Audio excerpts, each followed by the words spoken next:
Hello guys, I welcome you all on Defense Warriors online learning platform. I hope you all are doing well. आज के session में हम geography पढ़ने वाले हैं and we will see that what kind of questions are going to come in geography section. इस session में हम जो भी क्वेश्चन सॉल्व करेंगे उनके थ्रू हम काफी इंपॉर्टेंट टॉपिक्स भी डिस्कस करेंगे जो कि काफी ज्यादा इंपॉर्टेंट है एग्जाम में, जिनसे क्वेश्चंस पूछे जाते हैं. और अगर हम ज्योग्राफी की बात करें तो ज्योग्राफी के क्वेश्चन सिर्फ जनरल अवेयरनेस वाले सेक्शन में ही नहीं आते, बल्कि कभी कभी हमको रीजनिंग वाले सेक्शन में भी ऐसे क्वेश्चंस, ज्योग्राफी से रिलेटेड क्वेश्चंस देखने को मिल जाते हैं. So now let's begin the session. And first question है हमारा, the asteroid revolve around the sun in between. Options are Mars and Jupiter, Earth and Mars, Jupiter and Saturn, Saturn and Uranus. So जो asteroid belt है वो कौन से दो planets के बीच में है, हमको इसका आंसर देना है. सो आंसर इसका हो जाएगा मार्स एंड जुपिटर, यानी कि option A is the right answer. Mars and Jupiter के बीच में एस्ट्रॉइड बेल्ट सिचुएटेड है मतलब एस्ट्रॉइड बेल्ट है. देन अगर हम बाकी सारे प्लैनेट्स और बाकी सारी इंफॉर्मेशन या डिटेल्स की बात करें तो सबसे पहले हम बात करेंगे मर्क्यूरी की, क्योंकि ये प्लैनेट सबसे नियरेस्ट है सन के. एक तो ये नियरेस्ट है और इसी वजह से जो है इसका शॉर्टेस्ट ईयर है सारे प्लैनेट से, क्योंकि ये बहुत जल्दी 88 डेज में ही सन का राउंड लगा लेता है इस वजह से. और मर्क्यूरी का एक और फैक्ट है दैट इज कि इसका सैटेलाइट नहीं है कोई भी, नो सैटेलाइट इज देयर. ठीक है, फिर हम बात करेंगे वीनस की. तो वीनस के बहुत सारे फैक्ट्स हैं, जैसे कि सबसे पहले अगर हम बोले तो वीनस को बोला जाता है मॉर्निंग स्टार, इसको इवनिंग स्टार भी बोला जाता है. ठीक है, दूसरी चीज है अर्थ ट्विन, इसको बोला जाता है अर्थ ट्विन, यानी कि अर्थ की जुड़वा बहन. और ये क्वेश्चन काफी बार पूछा भी गया है और काफी इम्पोर्टेंट है. देन वीनस के बारे में एक और फैक्ट है कि ये जो है ये अकेला एक ऐसा प्लैनेट है जो क्लॉक वाइज रूट है. उसके बाद एक और चीज है दैट इज हॉटेस्ट प्लैनेट. जो वीनस है वो हॉटेस्ट प्लैनेट है. मर्क्यूरी नियरेस्ट प्लैनेट होने के बावजूद भी मर्क्यूरी का उतना टेम्परेचर नहीं है जितना वीनस का होगा. ठीक है, तो ये सारे फैक्ट्स थे वीनस के. उसके बाद हम बाकी प्लैनेट्स देखें तो मार्स को रेड प्लैनेट बोला जाता है क्योंकि ये रेड कलर का होता है. देन जुपिटर जो है इसको लॉर्ड ऑफ द हेवन बोला जाता है.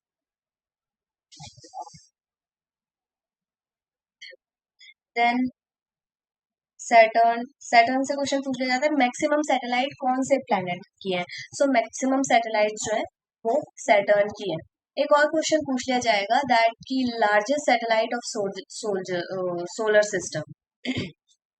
एक और क्वेश्चन पूछ लिया जाएगा largest satellite of solar system. तो लार्जेस्ट सैटेलाइट कौन सी होगी, लार्जेस्ट सैटेलाइट है गैनीमेड.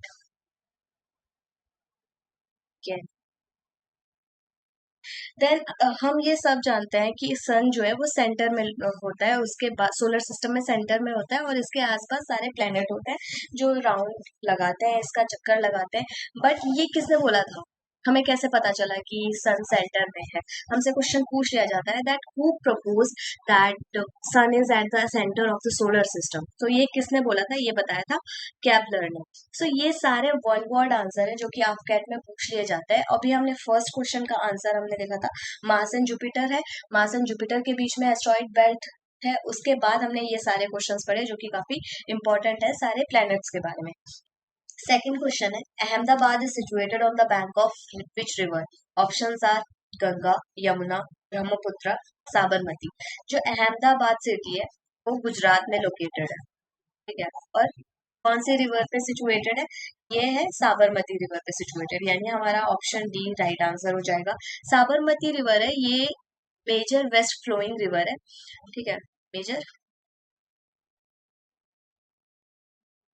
वेस्ट फ्लोइंग रिवर है. और दूसरी चीज कि ये कहाँ से स्टार्ट होती है, it originates from ranges Aravalli from Aravalli ranges of Rajasthan. ठीक है, साबरमती एक और चीज के लिए फेमस है, वो है साबरमती आश्रम. साबरमती आश्रम एक टाइम पे जो है महात्मा गांधी जी का रेजिडेंस हुआ करता था. ठीक है, देन हम बात करेंगे इसके ऑप्शंस की, जो बाकी रिवर्स हैं उन पे कौन कौन सी सिटीज सिचुएटेड है.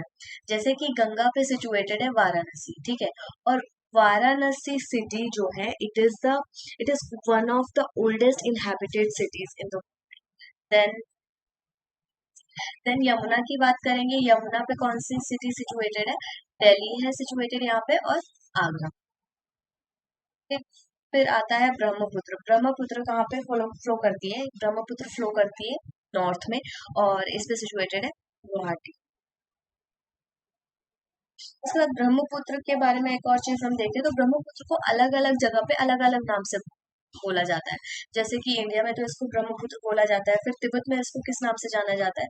जब ये तिब्बत से होके आती है तो इसको बोलते हैं सांगपो, नाम से इसको जाना जाता है, सांग। ठीक है। फिर उसके बाद बांग्लादेश में इसको जाना जाता है जमुना नाम से, जम।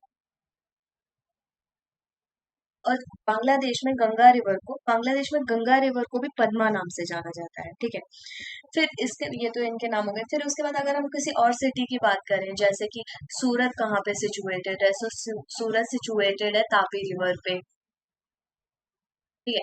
तो ये इम्पोर्टेंट इम्पोर्टेंट रिवर्स या फिर सिटी से क्वेश्चन पूछ लिया जाएगा, और ऐसे नहीं है कि ये ऐसे ही क्वेश्चन पूछ लिया जाएगा। हो सकता है कि आपको मैच करने के लिए दे दे, एक तरफ सिटीज और एक तरफ रिवर्स के नाम आपको लिख के दे दे कि कौन सी सिटी कौन सी रिवर पे सिचुएटेड है। ठीक है। सो इस तरीके से ये क्वेश्चंस आ सकते हैं। नेक्स्ट क्वेश्चन है हमारा, the climate of India has broadly been described as of which type? Options are desert type, monsoon type, arid, humid. India का क्लाइमेट हम किस तरीके से डिस्क्राइब कर सकते हैं? तो इसका इजिली हम आंसर बता सकते हैं, मॉनसून टाइप इसका आंसर हो जाएगा। फोर्थ क्वेश्चन हम देखेंगे, park street is found between. Park street कहाँ पे सिचुएटेड है? किसके बीच में पार्क स्ट्रीट हमको पता मिलता है?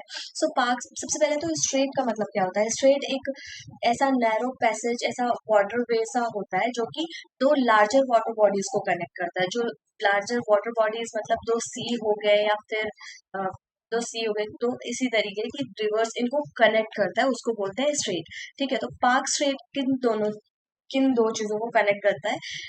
Options are India and Arabian peninsula, India south east Asia, Andaman Nicobar island and Indonesia, India and Sri Lanka. So इसका राइट आंसर हो जाएगा ऑप्शन डी। जो पार्क स्ट्रेट है, ये है इंडिया और श्रीलंका के बीच में, क्योंकि it connects the bay of Bengal with gulf of Mannar. ठीक है। उसके बाद इसी तरीके से एक और क्वेश्चन है, वो है जिब्राल्टर स्ट्रेट किसको कनेक्ट करता है? सो जिब्राल्टर स्ट्रेट कनेक्ट करता है अटलांटिक ओशन को। किससे कनेक्ट करता है? इंडियन ओशन से। ठीक है। अटलांटिक ओशन को इंडियन ओशन से कनेक्ट करता है जिब्राल्टर स्ट्रेट।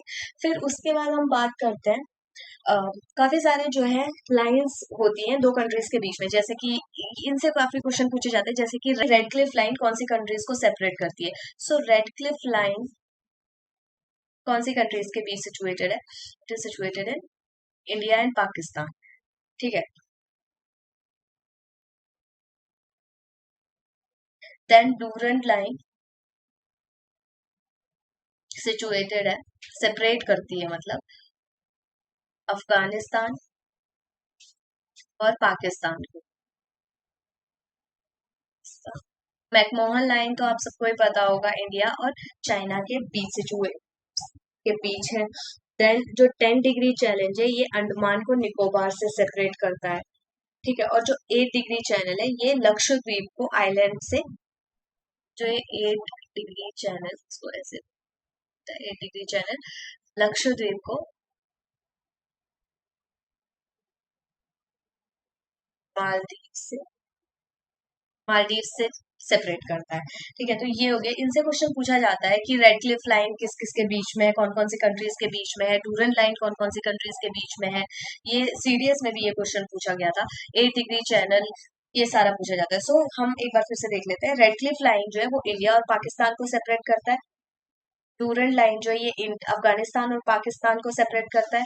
8 डिग्री चैनल है हमारा लक्षद्वीप और मालदीव्स को सेपरेट करता है। और जो हमारा 10 डिग्री चैनल है, वो अंडमान और निकोबार को अलग करता है। ठीक है। 10 डिग्री चैनल। तो अगला क्वेश्चन है, Shipki La is located in. Options are Sikkim, Uttarakhand, Himachal Pradesh, Uttar Pradesh. Shipki La pass कहाँ पे लोकेटेड है? तो इसका आंसर हमारा हो जाएगा हिमाचल प्रदेश। हिमाचल प्रदेश में शिपकिला पास लोकेटेड है। और ये जो शिपकिला पास है ये इंडिया और तिब्बत को कनेक्ट करता है आपस में, ठीक है। और इसी के थ्रू हमारी जो है सतलज रिवर फ्लो होती है। सतलज रिवर यहाँ से फ्लो होती है। देन हम बात करेंगे कि हिमाचल प्रदेश में और कौन से इंपॉर्टेंट पासेस लोकेटेड हैं। पहला हो जाएगा बारालाचा पास, बारालाचा पास, और दूसरा रोहतांग पास। ये दोनों भी इंपॉर्टेंट पासेस हैं जो कि हिमाचल प्रदेश में ही लोकेटेड है। देन बात करेंगे सिक्किम की। सिक्किम में नाथुला पास इंपॉर्टेंट है। नाथुला पास काफी बार एग्जाम्स में पूछा भी गया है, ठीक है। और दूसरा है जेलेपेला पास, ये भी हमारा सिक्किम में ही लोकेटेड है, ठीक है, जेलेपेला पास। देन उत्तराखंड की बात करते हैं। उत्तराखंड में लिपू लेक इंपॉर्टेंट है, लिपू लेक पास।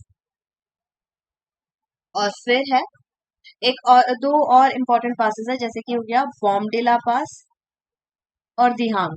ये दोनों के दोनों हमारे अरुणाचल प्रदेश में लोकेटेड है, अरुणाचल प्रदेश।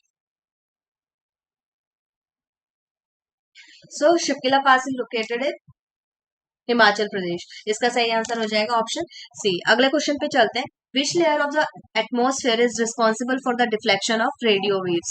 कौन सी लेयर हमारे एटमोस्फेयर की रिस्पॉन्सिबल है रेडियो वेव्स के डिफ्लेक्शन के लिए? So options are troposphere, stratosphere, mesosphere, ionosphere. सबसे पहले तो हम बात करते हैं जो हमारा एटमोस्फेयर है, it is a combination of various layers, ठीक है। और सबसे पहले हम इन्हीं को पढ़ लेते हैं।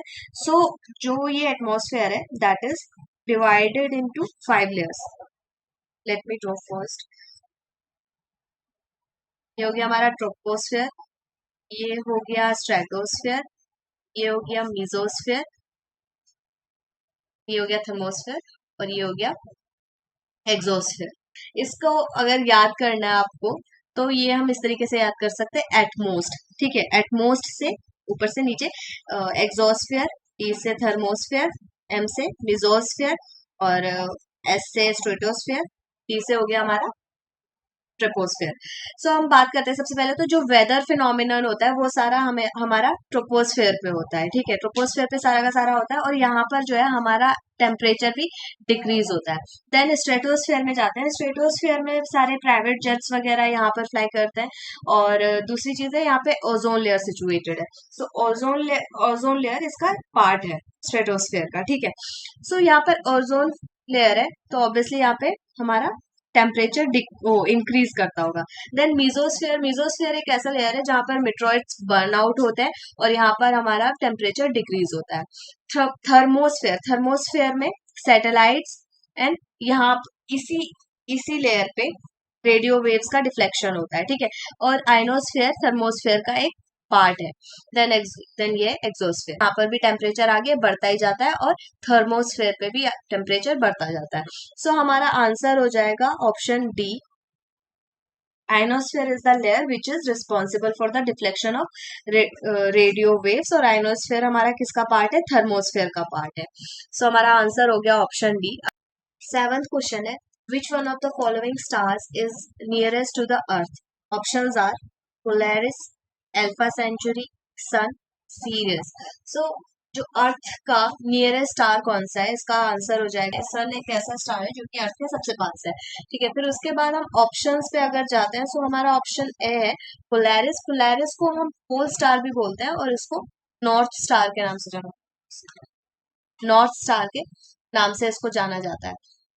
देन जो सेकंड ऑप्शन है ये है अल्फा सेंचुरी। अल्फा सेंचुरी क्या है? अल्फा सेंचुरी एक सिस्टम है, इट इज अ सिस्टम जो कि अर्थ के नियरेस्ट स्टार सिस्टम, जो कि अर्थ का नियरेस्ट स्टार सिस्टम है। और इसमें इसको ट्रिपल स्टार सिस्टम भी कहा जाता है। ट्रिपल स्टार सिस्टम इसको इसलिए कहा जाता है क्योंकि इसमें थ्री स्टार्स इंक्लूडेड है। थ्री स्टार उनमें से नाम क्या है? एक है Alpha Centauri A, Alpha Centauri B, और तीसरा है प्रॉक्सिमा सेंचुरी। जो प्रॉक्सिमा सेंचुरी है ये इन दोनों से ज्यादा पास है अर्थ के, ठीक है।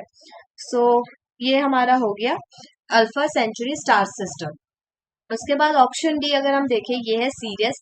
सीरियस क्या है? सीरियस जो है ये ब्राइटेस्ट स्टार है स्काई में। स्काई का सबसे ब्राइटेस्ट स्टार सीरियस है और इसको डॉग स्टार के नाम से भी जाना जाता है, डॉग स्टार। ये हो गया ऑप्शन। आंसर हमारा कौन सा था? आंसर था हमारा ऑप्शन सी। नेक्स्ट क्वेश्चन है question 8। In the structure of planet Earth, the core is mainly made up of which one of the following? Options are aluminium, chromium, iron, silicon. So जो हमारा planet है अर्थ, वो उसके 3 layers हैं। सबसे पहली layer है जो सबसे ऊपर वाली लेयर है, उसको हम बोलते हैं क्रस्ट।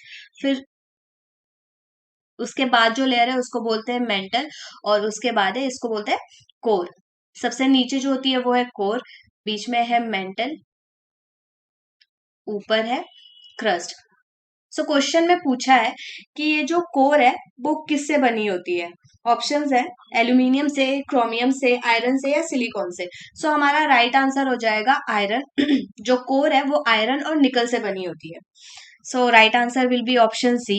अगले क्वेश्चन पे चलेंगे। Which is the highest mountain peak of western Ghat? Options are Anaimudi, Mahendragiri, saddle peak और धूपगढ़। वेस्टर्न घाट का हाईएस्ट माउंटेन पीक कौन सा है? आंसर हमारा हो जाएगा ऑप्शन ए अनाईमुडी। अनाईमुडी जो है एक तो वेस्टर्न घाट का हाईएस्ट माउंटेन पीक है और ये कहाँ पर सिचुएटेड है? ये है केरला में। केरला में ये देखने को मिलता है। और अनाईमुडी को हम एक और चीज बोलते हैं, साउथ इंडिया का एवरेस्ट इसको बोला जाता है। ठीक है, साउथ इंडिया का Everest. Then option B, option B Mahendragiri. Mahendragiri क्या है? महेंद्रगिरी है हमारा highest mountain peak of eastern Ghat. Eastern Ghat का हाईएस्ट माउंटेन पीक है महेंद्रगिरी, जो कि ओडिशा में लोकेटेड है। Then option C saddle peak. Saddle peak है हमारी लार्जेस्ट पीक है अंडमान आइलैंड की, largest peak of Andaman island.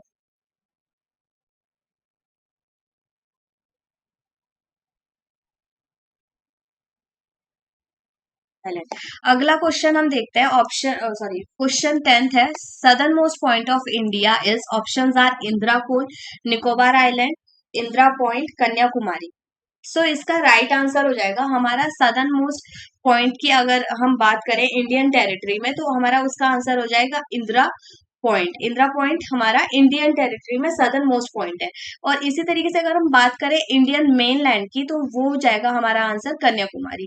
ठीक है, बट अगर किसी भी क्वेश्चन में southern most point of India की बात की हुई है, कुछ मेंशन नहीं किया, तो हमारा आंसर इसमें इंदिरा पॉइंट ही हम सिलेक्ट करेंगे। और अगर हमें स्पेसिफिक उसमें मेंशन किया हुआ है मेनलैंड के बारे में तो हमारा आंसर होगा कन्याकुमारी।